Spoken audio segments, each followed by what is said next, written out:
the whole time. We're standing between these two cars the whole time. The car was right there. Yeah, it was right there, and it just disappeared. What happened to the car? Where did it go? Chris, we just saw you having a little bit of fun there. This is a very different animal tonight. It's a live show. How are you feeling? Well, I've done everything I possibly could do in my training, you know, physically, mentally, and even spiritually. But at the end of the day, Tim, you never know what can happen. I mean, and the stress level and the pressure, and if my heart increases to the point where it sacrifices my performance, I could be very much in the same situation as a police officer who's a great marksman, but when they're in a live combat situation, their performance suffers. So there are nerves? Of course. Well, I'm sure our live audience and everyone at home, and especially those at the Luxor, will be feeling those nerves tonight. When we come back, Chris is going to need some help from someone in our audience, so stay tuned.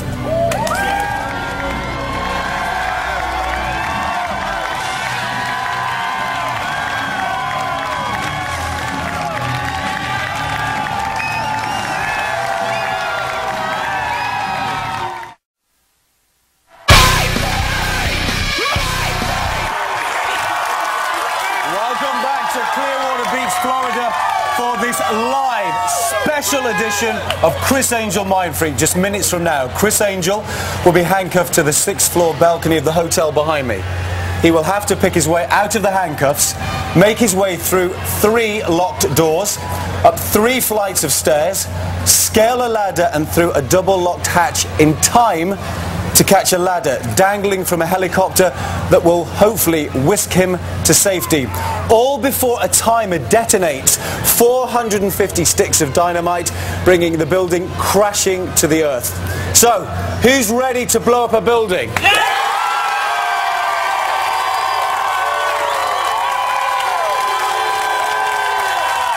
Chris, I was with you earlier today when you randomly selected somebody from the audience.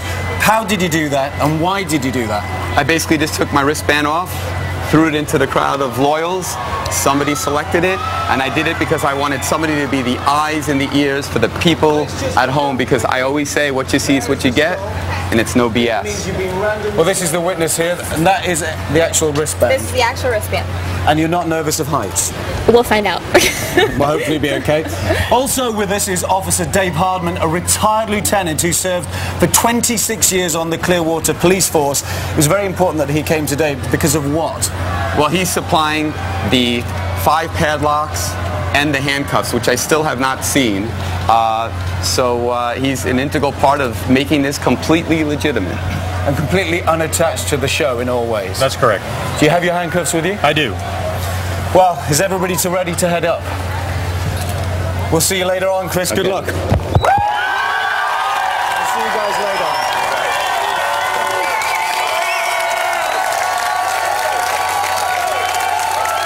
While Chris and the witnesses make their way to the truck, let's take a look at how Chris has trained for this very difficult escape.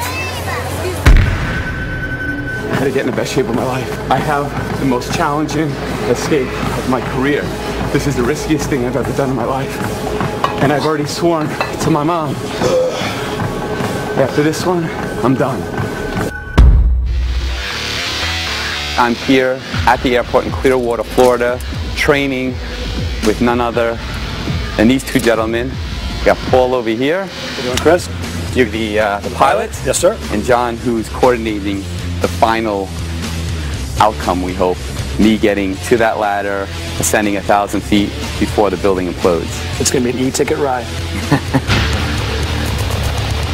I'm going to teach you how to safely get on this ladder. Learn how to step on correctly, hang on correctly, because then Paul, of course, is going to whisk you away to safety. For the folks at home that are watching this, you have to understand, even though the entire running time of this escape is 4 minutes, the helicopter has to leave at 3 minutes and 30 seconds to give it 30 seconds to climb to a safe zone where the building can implode and not pull the helicopter down. So if I'm there at 3:31? At 3:30 we gotta go. I hope I'm not waving to you.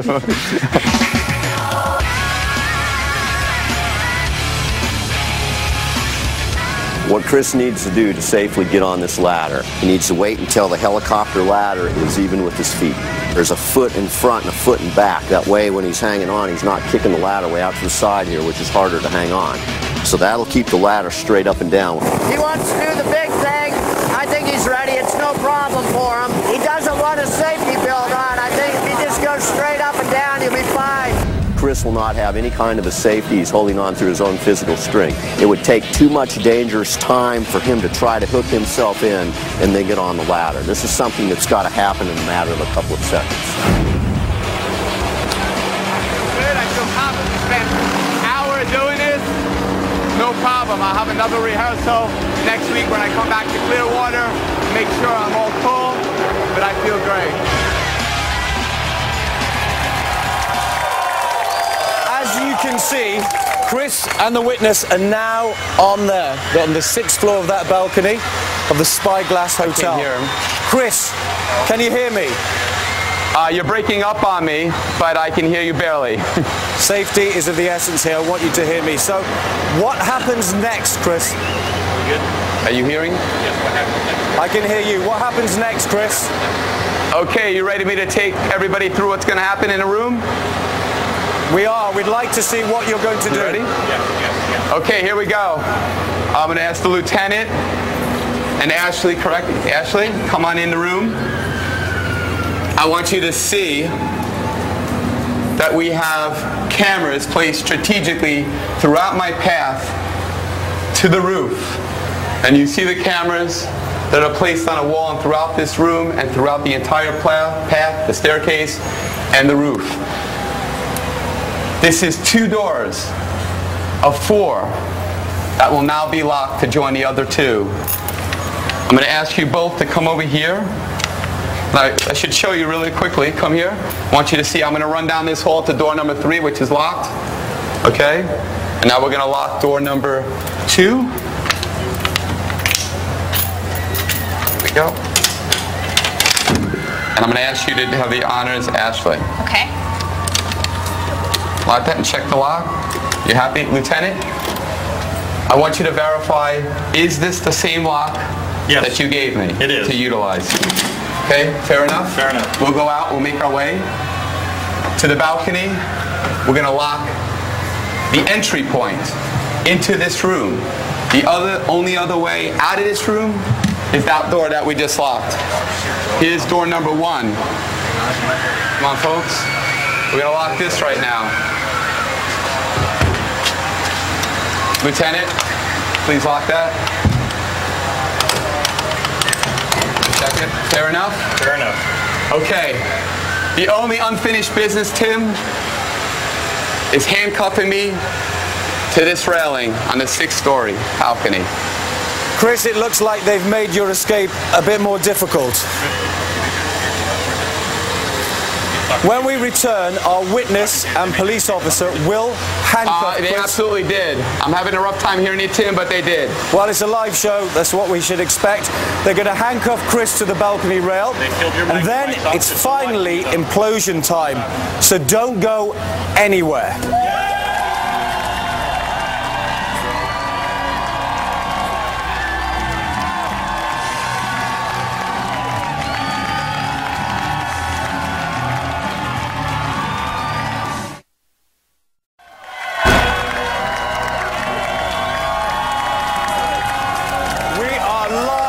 Clearwater Beach, Florida, where Criss Angel is ready to be chained onto the 6th floor balcony of the Spyglass Hotel right behind me.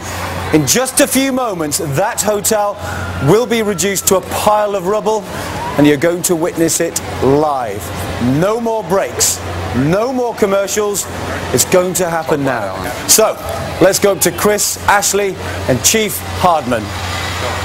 Chris? Tim, I'm having a bit of a problem hearing you, but right now I'm going to ask the lieutenant to reveal to me for the first time what brand of handcuffs will you be using? Smith & Wesson. Can I see them?